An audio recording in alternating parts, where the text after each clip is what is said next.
Ahoj včelaři, tady holka u včel. Nachýlil se nám čas, už je skoro konec srpna, takže kdo ještě nezačal krmit, už musí urychleně začít. Tak se podíváme na to, jak vlastně budu krmit teď já. Jelikož jsem líná a nechce se mi míchat cukr, tak tady mám invert.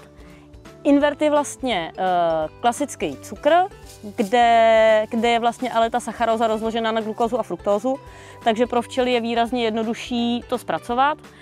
A což je jedna z těch věcí, která se mi líbí. A druhá, jak jsem říkala, já jsem prostě líná. A vzhledem k tomu, že momentálně mám 12 včely, tak pro 12 včelstev míchat cukr na zimu už je hodně práce, bez nějaký větší techniky, ale na druhou stranu je to málo včelstev na to, aby mi stálo za to si koupit nějaký čerpadlo nebo něco podobného.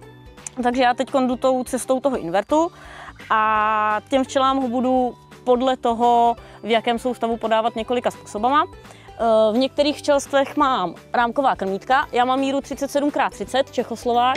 Na tu se rámková krmítka schání velmi špatně, ale mám je, jsou teda jenom jednorámkový, což znamená, že se do nich vejde toho roztoku ne úplně moc, takže do těch včel musím chodit častěji, doplňovat, ale zase je to pro mě jednodušší v tom, že se nemusím tak moc tahat například se sklenicema.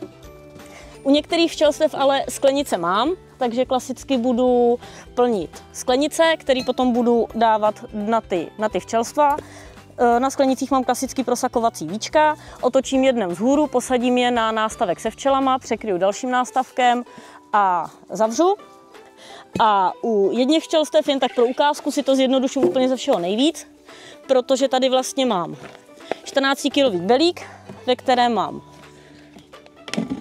napůl invert, doplním si ho a ten belík už má vlastně od výrobce takhle udělané dírky, takže celý ten kyblík jenom vezmu a stejným způsobem jako ty sklenice ho otočím na ten nástavek se včelama a včelky si vlastně vypijou tu dávku sami bez toho, aniž bych já do nich musela chodit. Vzhledem k tomu, že je to vlastně moje druhý krmení, tak tímhle způsobem vlastně já si i sama pro sebe chci vyzkoušet různý způsoby toho, jak ty včely budu krmit, co vlastně pro mě bude příjemné, nebude příjemné a uvidíme, jestli to budu i do budoucna kombinovat, a nebo jestli se zaměřím jenom na jeden typ toho krmení podle toho, co mi bude nejpříjemnější.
Tak, já si rozpálím kuřák kvůli tomu, že teď budu dávat včelám ten kyblík a ty sklenice, takže bych byla ráda, aby si trochu zalezly, abych je úplně nerozmačkala. A jeden poznatek z včelařské školy na Savrkách, kuřák se prý má rozdělávat od spoda, to znamená zapálit, naskládat a potom zasypat a ne od vrchu. Nevím proč, ale pamatuju si to. Tak, jsme u úlu, já už jsem se oblíkla, já se omlouvám, musíte si na mě zvyknout takhle oblečená, já nejsem jako jiní čeští YouTube včelaři, kteří asi razí teorii, že čím méně oblečený, tím lepší včelař. Já se pořád včel tak trochu bojím a pořád poměrně otékám při žihadle, takže já budu ještě asi hodně dlouho chodit takhle oblečená. Tak, já si je trošku víc zakouřím, aby si holky zalezly. A těmhle včelám dám ten kyblík s tím invertem. Očistíme si to. Předtím, než jdete krmit na zimu, je důležité, abyste ty včely uspořádali tak, jak budou zimovat. To znamená, ten počet rámků, který budou mít, a hlavně i zúžení česna už na zimní stav, protože včely při ukládání zimních zásob pracují s tím, jak jim v úlu proudí vzduch. A pokud vy jim zakrmíte na zimu a pak teprve jim zúžíte česno, tak oni budou mít ty zásoby uložené trochu jinak, než by si je uložili v případě, že by vlastně to česno už bylo zúžené, takže jim to trošku zkomplikujete. Čímž pádem je opravdu potřeba to mít hotové. Já už mám, když se na to podíváte, já už mám vlastně česno zúžené, mám zavřené očko, ty včely jsou na jednom nástavku, stažené tak, aby přežily zimu. Tak.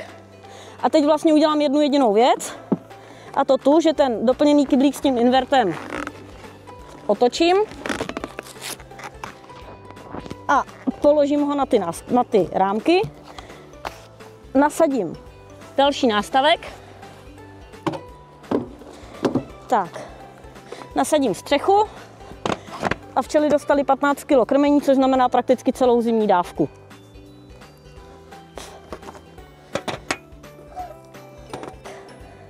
Další včelstvo dostane sklenice, tak zase otevřu, zakouřím,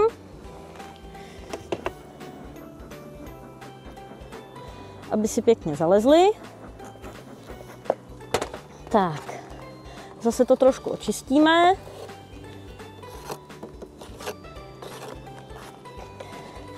Vedle těch způsobů krmení, který jsem zmiňovala a který vám tady ukážu já, čili sklenicema, rámkovým krmítkem a kyblíkem, je možný krmit ještě stropníma krmítkama, ale ty já nepoužívám, protože vzhledem k tomu, že mám termosolární úly, tak mám trošku jiný půdorys těch úlů, než je běžné, takže na můj rozměr se rámková krmítka, se stropní krmítka nedělají, takže já si musím vystačit s tím, co jsem vám popisovala.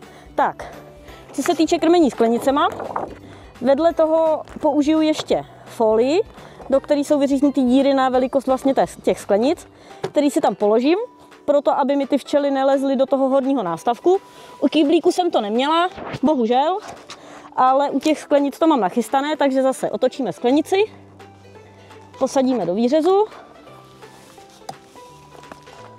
otočíme sklenici, vidíte, ono to prokapává jenom velmi mírně, takže ty včely si to zvládnou vylízat. Tak, posadíme do výřezu, dáme další nástavek.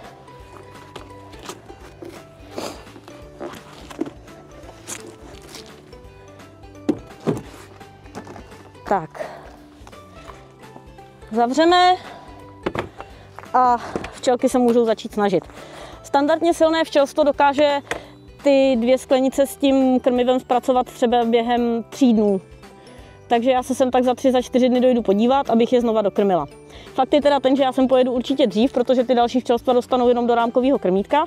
A vzhledem k tomu, že já mám ty jednorámková krmítka, tak tam jsou ty včely schopný to zpracovat během 1, maximálně 2 dnů. Tak, teď si jdu naplnit tu konev. Tak, těmhle včelkám dáme krmení do krmítka. Já si je zase trošku pokouřím. Krmítko mají už od minula prázdný, takže nemůžu jenom nalehko dolít, ale musím si ho vyndat, trošku je vyklepat.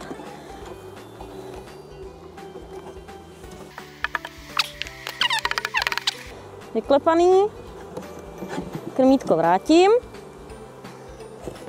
Nejjednodušší způsob je, pokud máte včela z hodně včelstev, tak vím, že mají i klasickou pistoli a na to napojenou hadici. Já nejsem zase tak velký včelař, takže mě vlastně stačí si to nalít do konve a takhle postupně od včelstva ke včelstvu si přecházet s tou konví a nemuset běhat s každým tím rámkovým krmítkem, zvlášť k tomu barelu s tím invertem. Tak. Máme nalito.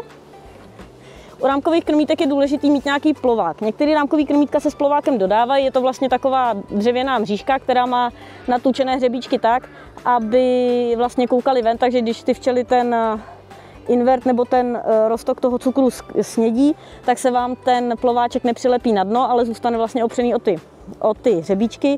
Někdo používá třeba keramzit a podobně. Já vzhledem k tomu, že jsem nevybavený začínající včelař, trocha slámy bohatě stačí. Poslouží to úplně stejně. Ten plovák je důležitý k tomu, aby se vám vlastně ty včely netopily na té volné hladině toho roztoku. Tak, máme hotovo, zavíráme. V tom podletí vlastně na konci té sezóny je potřeba počítat i s tím, že ty včely už jako velmi slídí a obecně se doporučuje ty zásahy v těch včelstvech zkrátit na co nejmenší možnou dobu. Protože jak už vidíte, my jsme teď nakrmili 3 včely a už začínají být poměrně neodbytný, takže je dobrý se v nich nehrabat zas až tak moc, udělat to nejdůležitější a odejít. Už jenom kvůli tomu, že pokud je rozhrabete až moc, tak ty včely jak slídí, tak potom můžete podpořit třeba i loupež, že ty silnější včelstva na tom stanovišti vám začnou vykrádat ty slabší. Takže je dobrý si na to opravdu dávat pozor a neotravovat ty včely víc, než je nezbytně nutný. Tak, základní způsoby krmení jsem vám ukázala. Určitě to není všechno, protože ty včely musí dostat zhruba až 15 až 20 kg těch zimních zásob podle síly toho včelstva. Takže je potřeba tam jít víckrát. Zároveň v tuhle dobu už je vhodný mít ty včely z větší části nakrmený. Já samozřejmě taky nedávám, tohle samozřejmě taky není první dávka, kterou ty včely dostaly. A to krmení je potřeba příliš neodkládat, protože ve chvíli, kdy vy začnete krmit až třeba v září, tak vlastně způsobíte to, že ty kila a kila těch zimních zásob vám musí zpracovávat ty takzvané zimní včely, což je ta generace včel, která se nalíhla někdy v průběhu srpna a která má přežít až do toho následujícího jara. A v případě, že vy je ještě zatížíte tím, že musí zpracovávat celé zimní zásoby, taky můžete zkrátit dobu dožití.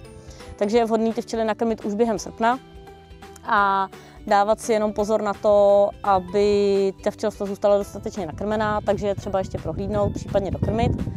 Ale na to zimní krmení je potřeba nepodcenit a dát si na to opravdu pozor. Jestli budete krmit invertem nebo roztokem cukru, je už jenom na vás.